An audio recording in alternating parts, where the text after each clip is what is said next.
till the lights go down, down, down, till the lights go down, down, down. I've been feeling alright, I've been taking... Yo, what is going on, guys? Crypto Vibes here, also known as Crypto. Bring you guys another video, and today I've got my UPC Season 4 Draft Recap. Now, maybe asking yourself, where the heck was Season 3 at, Crypto? What are you doing?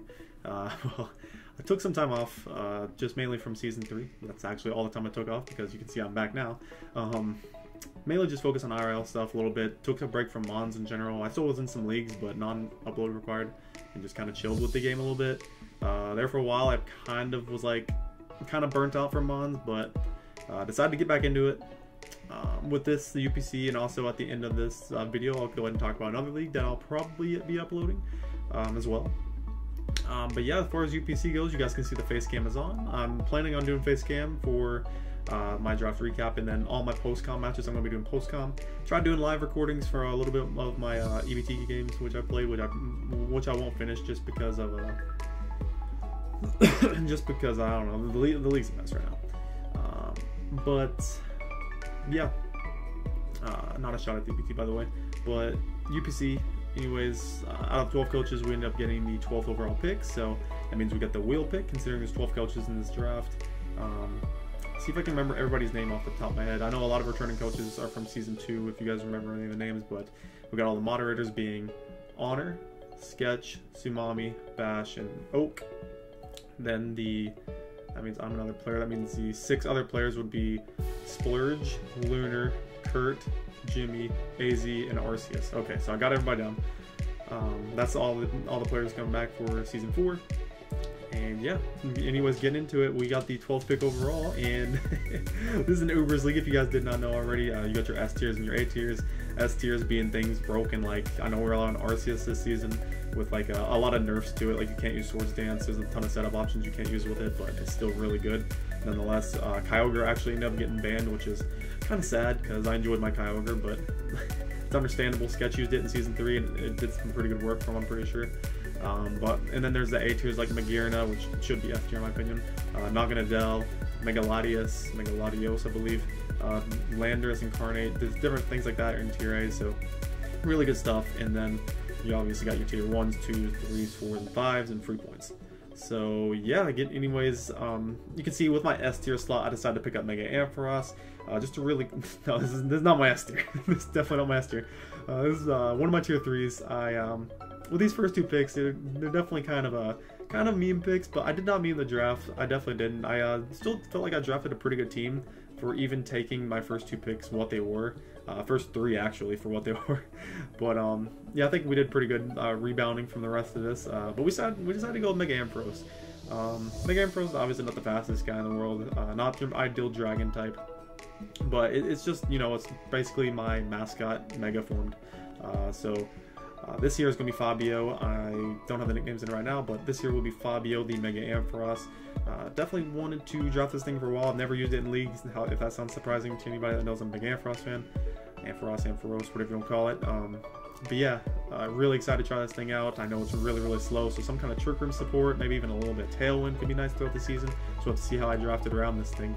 And anyways, coming on the wheel, this is another mon that I've used in UPC before. Sketch is very familiar with it, and that is Talonflame. So we picked up Talonflame as kind of a meme pick right here. Once again with the Mega Ampharos. But also Talonflame, really strong mon with Z moves. I've never used this thing with Z Crystal before. You have the option to run 2 Z Crystal users in this league, and Talonflame is one of my Z users. So Talonflame will definitely be seeing a lot of offensive action this season, I'm hoping. Really great speed tier at 126, which I feel like speed tiers are really nice to have, like especially your higher ones in an Ubers league like this. Considering there's things like 130s like Tapu Kokos and Mewtwo's of the world, which, well, Tapu Koko is usually allowed anyways, but Mewtwo, or it's always allowed. And then there's Mewtwo, which is allowed, which is kind of ridiculous. There's Arceus, which is 120 base speed, so it's nice to outspeed that. And the one thing about Arceus is only like 3 forms got allowed in the draft, I'm pretty sure, which was Arceus Rock, Arceus Bug, and then Arceus Poison. And the rule was, once one of those Arceus forms got picked, Arceus is gone from the draft, so basically there's only one Arceus in the draft. So I think Arceus ended up going first overall in the draft, Arceus Poison, so that's something we're going to have to deal with in this season at some point. Sigh. Sigh, indeed. But yeah, we have Talonflame to at least outspeed that. If we need to nuke that with like a Z item or something, we can do that with like a Z Brave Bird, Z Flare Blitz or something. This thing's also got some nice special capabilities with like, I can scroll down through the moves. We have the option to run Z Solar Beam, which you guys cannot see because of my dimensions right now, but this thing gets Solar Beam, of course. But and then otherwise setup options like Bulk Up, Sword Stance, even gets Work Up, so it's good for the special side. So it's really cool mon overall. I like its defensive set and how fast of a taunter it is. It's just a really solid mon. So that's the wheel pick I decided to go with, Mega Iron Cross and Talonflame. Getting into my third round pick, this was yet again kind of a meme, but this was the last of the memes towards the beginning. We went with Licky, which I guess essentially isn't really a horrible pick at pick 3, considering I know quite a few people in the draft actually wanted this, so kind of glad I got it early on. And yeah, Licky is really cool. Obviously, it's a great wish passer. It's got some pretty decent stats overall. So it's not passive at all whatsoever. So if you're wanting to run just a straight up wish protect set, you can get away with running 2 coverage moves, whether it's Heal Bell / an attacking move, 2 attacking moves, attacking move and toxic. You could even get away with wish and then 3 other moves if you really wanted to. Which is pretty cool. And this thing obviously has some really nice ability in Oblivious, so it can't get taunted if you're a Wish Passer, which is really cool. Own Tempo prevents me from getting Hurricane confused, I guess. And then Cloud9 for rain teams, which there is a rain team. I meant to say for weather teams, but there is a rain team. There might be a Sun Core. I don't really remember, but yeah, there's a rain team. I know that. And that's mainly the. That's not the reason I picked Licky because of the rain team, but I picked Licky because Season 2 Finals against Bash, it kind of put in some work against him, and I kind of wanted to have the combination of Talonflame plus Licky here, just to kind of be funny. It was like for just UPC, I don't know. Yeah, I'd only do it in this league just to do that. It's pretty funny, but yeah, Licky overall. I was pretty excited to get this thing third pick. Definitely did not think it was going to get sniped for me, so I don't know why I was that excited, but I was excited, to say the least. But anyways, also another thing I need to mention about this draft or this league this season is there's an item clause, which means for each game you go into, you can't have multiple of the same item, so you cannot rock 2 Pokemon with leftovers in the same week. So I say I can't have my Licky and Talonflame both carry leftovers in the same game. That'll break item clause. I believe you get a -3 differential and you lose the game automatically, so yeah, that's pretty bad. So definitely don't want that to happen. So item clause, it's pretty cool. I'll see how I can utilize it this season. I feel like I have a lot of mons that can definitely utilize a ton of items, so that's pretty good overall. But coming into my next mon, this mon really enjoys using one particular item. It can take advantage of a couple other ones, but that Pokemon's going to be Landorus Incarnate. Now, I used Landorus Therian in UPC Season 2, Week 2 till the finals. I pretty much used that thing, came to like every single game, which was pretty cool. And yeah, I'm using his brother this time, Landorus Incarnate. Sketch out this Season 3, so I just wanted to honor him here, bringing it for Season 4. I got you, man. He has Landorus Therian this time around, which is pretty funny. And yeah, definitely rocking the Landorus bros for sure. This thing's got great stats all around. 101 base speed is just good. It's just really good. Of course, it creeps to 100 base speed every single time. 115, 125 attacks are just really, really nice. The defenses aren't even all that bad, to be honest. So this thing can definitely take advantage of setting up, whether it's Swords Dance, which this thing can definitely be physical because it's physical, it's physical attacks higher than its special attacks, so definitely can be. It gets access to Calm Mind, which I really want to try out. Bulk Up, and then one of my favorites on this thing for sure is Rock Polish, so that's going to be really cool to see how this thing works out with that. Also really great utility moves in U-Turn and Knockoff, just like the regular Landorus, which is great. Also gets access to Defog, so not a bad defogger. It gives me nice support for my Talonflame, which is pretty cool. Yeah, and so far, my team's looking a little bit ice weak at the moment, considering Landorus Incarnate and Mega Ampharos are both weak to ice. Talonflame doesn't really want to switch into ice type attacks, considering like water type Pokemon can carry ice type attacks. And as well as Licky, I mean, it's neutral, but I wanted something that can resist ice type attacks, and I wanted something really solid, so I just got my A tier, so I decided to pick up my S tier right after that, and that was going to be Solgaleo. I know I sniped Coach Oak on this one, so I apologize for that, but we're going to see how Solgaleo does this season. Yeah, this thing's a monster for sure. It's got some great stats overall: 137 base HP, 137 base attack, defense and special attack are up there, and its Def's up there obviously. And the speed is not exactly where you'd want it to be at 97, but it's still a nice speed tier nonetheless. Outspeeding base 95 if I invest enough, which is really cool. Also, this thing's ability is really nice. Full Metal Body, it's essentially Clear Body with a few other perks that I definitely won't go into at the moment, but once I have a game that one of the effects that could come into play, then I'll definitely talk about that in the game, which is pretty cool. I think this ability will come into play at some point. But anyways, yeah, this monster's just really cool. It has no, like, it's not like Arceus, for example. It doesn't have any nerfs. Like, Arceus, a lot of setup options are taken away from it, so Galeo can use anything and everything on its move list, which is really cool. So it gets access to Calm Mind. It gets access to, well, I guess screens aren't set up, but it gets access to dual screens, which I do love dual screens. It gets access to Trick Room, which is really cool considering how Mega Ampharos.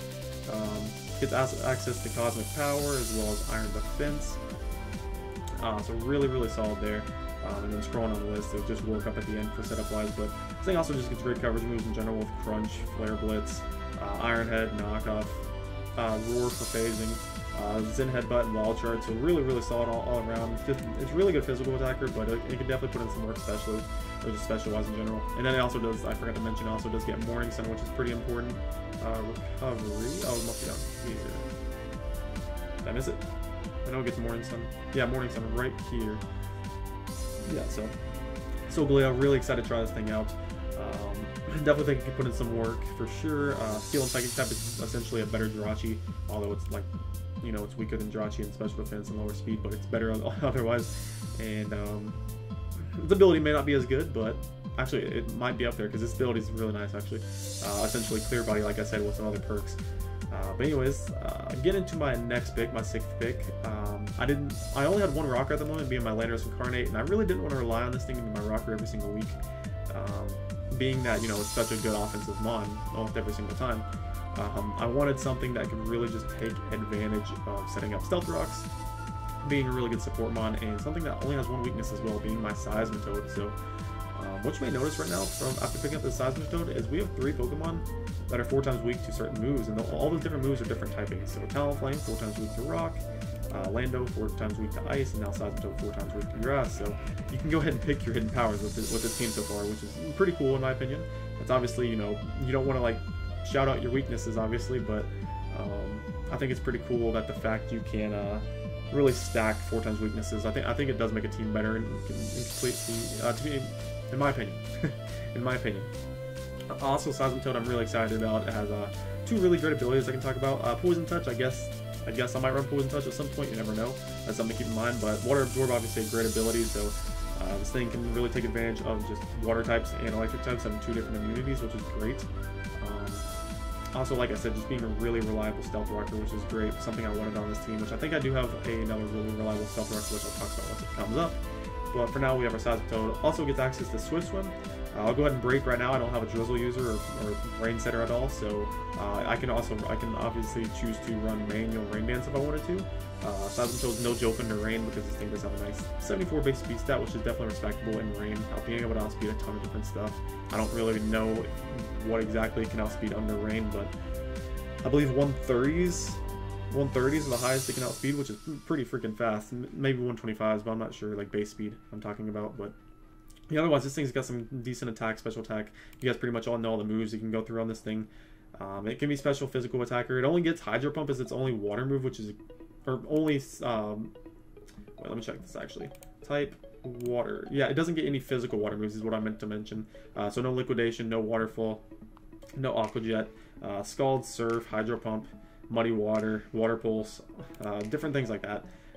So maybe that'll suck a little bit, but it's not the worst thing in the world for sure. I was just glad to pick up Seismitoad, and picking up round 6 was not really a steal or anything, but I was just happy to get it. But getting into my next pick, this pick is one of the corner pieces to my team, one of the just main pieces of glue to hold my team together, and that is going to be Tapu Bulu. I've used Tapu Bulu one time before, back in an old league where the league didn't even finish out, I don't think, but Tapu Bulu was really cool to try out. And obviously Tapu Bulu has this great ability called Grassy Surge, which summons Grassy Terrain, and that obviously is a pretty nice ability if you can utilize that with your team. So far I have a Solgaleo that can really take advantage of that, being that it's weak to Earthquake, as well as Mega Ampharos. Now, I don't remember all the ground moves that get nerfed by Grassy Terrain. I know it's Earthquake for sure, but then I have to look at and see what the rest are. I know Earth Power and stuff is still fine, so my Landorus Incarnate really doesn't care too much. Neither does my Seismitoad, if I'm running Earth Power, of course. So that's pretty nice, honestly. I think that's some pretty nice synergy, and I was pretty excited to pick up Tapu Bulu in general. I just wanted a good grass type. This thing was still around in tier 1, so I was happy it was there. Just gives me a great physical wall breaker. I didn't really have a great physical wall breaker until now. I guess Landorus Incarnate could have been one, so Galeo's not bad, but Tapu Bulu just generally is known as a breaker, and that's what I wanted in this slot. Things that got some really cool niches. I really love Nature's Madness, so that's going to be a move I'm probably going to spam a lot during the season. It's something I love on Tapu Fini, Tapu Koko, and hopefully I can begin to like that a lot on Tapu Bulu, as it should be able to put in some work. You know, it's got the monstrous Woodhammer and whatnot, which is extremely strong, and all that, so just really good. It's got some decent coverage moves. Not able to hit, well, it can hit certain steals with like superpower and stuff, but there's certain steel types that have trouble hitting, certain poison types, so that's stuff I'll have to watch out for. Also another mon that is 4 times weak to poison, so another 4 times weakness, which, like I said, I don't think it's horrible, but yeah, it just fits in with the theme of the team so far. And yeah, anyways, get into my second Z user. Just go ahead and hop straight into it. We have Gengar. So Gengar is another mon that can actually take advantage of the grassy terrain, being that it can live potential earthquakes. Maybe that's still a lie, because Gengar, you can see this nice 60 HP, 60 defense. Not going to be taking earthquakes too nicely. But this thing is really nice. It gives me another mon at 110 or higher base speed, which my Talonflame was currently my fastest mon at 126. Still is my fastest mon on the team, and will end as my fastest mon. But now I have Gengar, which gives me my second fastest mon at 110 base speed, which is pretty solid. This is my grounded poison type, so I can absorb T-Spikes with this thing, which is great. Also, ghost types are just really nice in general. I know every team is going to have a psychic type more than likely, so this thing has just being able to spam ghost type moves against those would be pretty good. It's just a good offensive check to a lot of things, being that it has a great speed stat and also a very nice special attack stat. So, and it's essentially a special breaker for me. I already have Mega Ampharos, and then I guess Landorus Incarnate can be considered a special breaker with Life Orb sets and stuff. But Gengar gives me just a straight-on attacker with like Shadow Ball, Sludge Bomb, or Sludge Wave. Like I mentioned, it's a Z user for my team as well, so I can run like Z Energy Ball, Z Thunderbolt, Z Shadow Ball, Z Sludge Wave. Gets other moves. Z Focus Spots be a pretty nice one for like steel types and such. So just a really cool mon overall. There's some other cool niche sets up for this mon, like Sub Disable, which is really cool. Gets Will-O-Wisp, so certain dark types that want to come in and pursuit me, I could maybe like Will-O-Wisp and then counter on their pursuit or something. Obviously I'm just giving away a ton of stuff right now, but you know, you may expect that set, and the Spec Shadow Ball comes your way and hits you, so you never know. Gengar has very, very nice sets it can pull off for sure. So we'll see how it works out. And get into our next mon.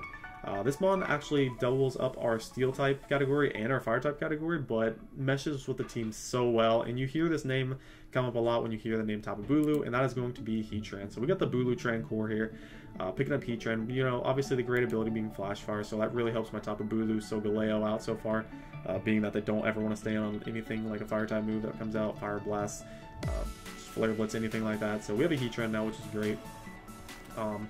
Heatran and Talonflame, in my opinion, fill out so many different roles. Heatran obviously give me a really great solid Stealth Rock user, as well as a very nice pivot into fairies, whereas I wouldn't want to use Talonflame as much for that. Talonflame I want to utilize more offensively this season, like I talked about with Z-Crystals. Talonflame can also be used as a very fast taunt user. Heatran can get taunt as well, which is great, but it's just not as fast. Talonflame gets access to recovery, where Heatran doesn't. Heatran's weak to 4 times weak to ground, whereas Talonflame is immune to it. So I mean, they definitely take advantage of, or they definitely are not too similar in that state. And also this doubles up my steel type being Solgaleo and Heatran, but they also both take advantage of grassy terrain, which is really solid. Heatran obviously is taking that immunity of fire away from, or it's obviously that fire immunity is going to be helping out Solgaleo a little bit, as well as certain fighting types that might want to come in on Heatran actually still have a little bit of trouble with Solgaleo. So even though they're neutral against me, you have to realize Solgaleo's got a 137 base HP stat with a 107 base defense stat. So if you invest the right amount into that and set up a couple iron defenses or something with Morning Sun, then you're set to go with this thing. You can't get poisoned or anything on top of that, so it's just really solid. I think it synergizes well with the team so far. Heatran, that is. Also gives me my third and final rocker on this draft, being my Landorus Incarnate, Seismitoad, and now my Heatran. So really cool overall. I was excited to get this thing, and yeah. I'll hop into my next pick right here. This was Heatran was also my other tier 1 pick that I went with. getting into my next pick, we have a tier 3 Mian Xiao, which you were allowed to pick up 2 tier 3s in this draft. Mega Ampharos was my first one, and now Mian Xiao was my second one. Mian Xiao's cool, really solid. I didn't mean to say cool like that and it sounded like a bad mon, but no, Mian Xiao I was definitely excited to grab. This thing's got a 105 base speed stat, which is pretty solid. It's my 3rd fastest mon on the team after Talonflame and Gengar, which is pretty good. Then my Landorus Incarnate at 101, so I have 4 mons over base 100, which is pretty solid in my opinion. Also, this thing has a really nice attack stat at 125. It gives me a very reliable Choice Scarfer. Like I said, there's an item clause in this league, so even if Mian Xiao is only running Choice Scarf, Choice Band this season, you can definitely take advantage of it because of how good it is at that role. Being that it has access to run things like High Jump Kick, Drain Punch, U-Turn, Knockoff, Poison Jab. There's really good coverage overall. You could maybe catch somebody off guard with a subset or something. It gets Bulk Up. It does get Baton Pass, which unfortunately I can't take advantage of because Baton Pass in general is just straight up banned from this league. You can't Dry Pass at all, so just no Baton Pass or anything. So unfortunate there for Mian Xiao, but it is what it is. It's still gonna, hopefully fill its role out as a choice attacker very nicely, maybe a life orb attacker, something along those lines. Just a really solid offensive presence to my team, and I kind of enjoyed it there. But yeah, I get into my next pick. We actually did not have a dark type yet get into the draft. I usually don't like picking up dark types this late in drafts, which kind of sucks, but we're left to our tier 5s, so yeah, we went ahead and picked up Volibee. Well, while it may look like a pretty laughable pick, Volibee is no joke. Volibee is no joke. There is a ton of special attacking just beasts up in the S tier, A tier in this draft, and surprisingly, Volibee with investments can't take those on. A combination of things like Toxic, obviously, Whirlwind, Foul Play really just lets it take advantage of potential setup options. Whirlwind obviously being able to phase out, Foul Play and be able to take advantage of physical setup ons. This thing this thing gets access to things like Overcoat, which immune to powder moves. I don't think that means Toxic as well. I don't think I'm thinking that right. But it means I'm immune to spores and stuff. So I know there's an Amoonguss in the draft. I don't remember who picked that. Yeah, there's an Amoonguss in the draft, I'm pretty sure. So if that thing ever tries to spore me, I have an Overcoat user right here, which is great, so I don't have to send in my Tapu Bulu as my grass type in on Amoonguss, so this would be a good switch in that scenario, as I can Whirlwind, Brave Bird, do whatever I need to do. So Volibee was just a cool little niche mon, also gives me that Psychic immunity I was talking about. Before this, my Psychic resists were Heatran and Solgaleo, so both my Steel types, which aren't bad Psychic resist, but it's also really just nice to have a Psychic immunity because you don't want mono Psychic type coverage coming against your team. So like a setup move, rest, sleep, talk, Psychic. You don't want that coming against your team because that's a pretty problematic set in most scenarios. So Volibee just prevents that in general, which is great when people try to team build and stuff. So Volibee's cool. It also gives me a slow U-turner, so it gives me access to pivot out into my breakers like Tapu Bulu, Mega Ampharos, and Landorus and stuff a lot easier, which is really cool. So yeah, that was ultimately the reason I picked up Volibee. I think it's a pretty cool pick. He's my 3rd flying type on this team. All of them having different secondary typings. Volibee flying dark, Landorus flying ground, and then Talonflame flying fire, which is cool. And then finally, getting into my last but not least pick, we decided to pick up Avalugg. Now, this thing's a beast. You can see, obviously, it has a great 184 base defense stat with a 95 base HP. And then the also poorly base 46 special defense. That is a really bad stat.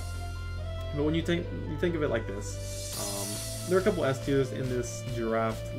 There's just really strong S tiers in general that are physical attackers. They have access to special coverage moves, so obviously you can't really use this as a check. Unless this is maybe if that Pokemon has Fire Blast or Focus Blast or something, you can run Chople Berry, Aqua Berry to ensure that you're a pretty nice check to those mons. Being that there's such a just a wide variety of strong dragon types, this one has a great move being Avalanche. Its base speed being 28, which is great, pairs with Avalanche perfectly because power doubles if user is damaged by the target. So most likely you're going to be hit with something first unless something's set damage against you. But something's going to hit you. You get a 120 base stab attacking move coming off of Avalugg, which is great onto something. So it's going to be put in some work. This thing also gets access to Sturdy, so it's really nice in that standpoint. It also gives me a Rapid Spinner, which is really cool because I do have a Talonflame on my team, so I do want to support that as best as possible. And I'm really surprised as a tier 5 option with this much HP and this much defense, it actually gets Recover. So that's really cool in my opinion. This thing can definitely use its longevity to just be a nuisance throughout games. So yeah, that's the draft recap, guys. I will go ahead and just show the yeah, that's basically the team. Basically the whole team over there. Again, we'll go ahead and go over it. Mega Ampharos, Talonflame, Licky, Landorus Incarnate, Solgaleo, Seismitoad, Tapu Bulu, Gengar, Heatran, Mienshao, and then we have Volibee and Adelic. So yeah, that's the video, guys. If you guys enjoyed this, if you guys like the face cam, let me know. Be sure to get the week 1 out whenever I get it done played. And yeah, for now, that's been it, guys. Peace.